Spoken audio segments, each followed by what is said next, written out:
इस वक्त मौजूद हूँ बनारस के तारीखी और कदीम मस्जिद आलमगीरी और धरहरा जिसे भी कहा जाता है। ये बनारस के दरियाए गंगा के साहिल पर आबाद पंचगंगा घाट पर है और आज फर्जंदान तौहीद ने यहाँ रमज़ानुल मुबारक की पहली जुमा अदा की।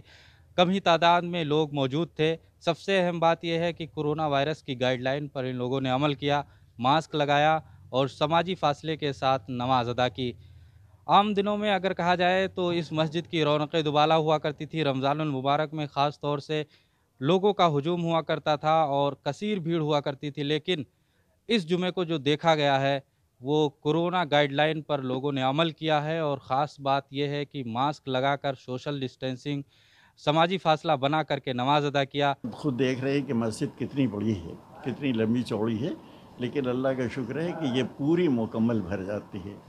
यही नहीं, इसके बाद नीचे 3 सीढ़ियों के बाद एक और फर्श है, वो भरता है। उसके नीचे और भी 35 सीढ़ियों के बाद एक फ़र्श है, वो मुकम्मल भर जाता है।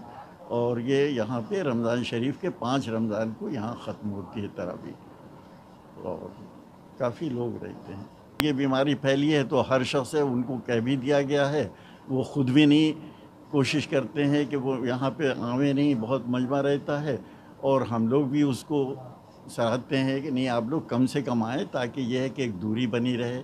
ये मर्ज़ आम तौर से ये मशहूर है कि ये एक दूसरे के करीब आने से फैलता है, तो उसकी वजह से हम भी ये चाहते हैं कि अगर कम लोग रहेंगे तो एक दूसरे को ये मर्ज़ न फैले, भाई इसलिए कम से कम। तो अभी इस दफ़ा तो तरावी हुई भी नहीं, इसलिए कि वो 9 बजे पहले हो गया था कि कर्फ्यू होगा, तो ज़ाहिर है कि 8 बजे तो इशा की नमाज़ होती है, उसके बाद कुछ वक्त लगता है, तो वो कितनी देर में आज पढ़ेगा, 20 रकात नमाज़ होती है।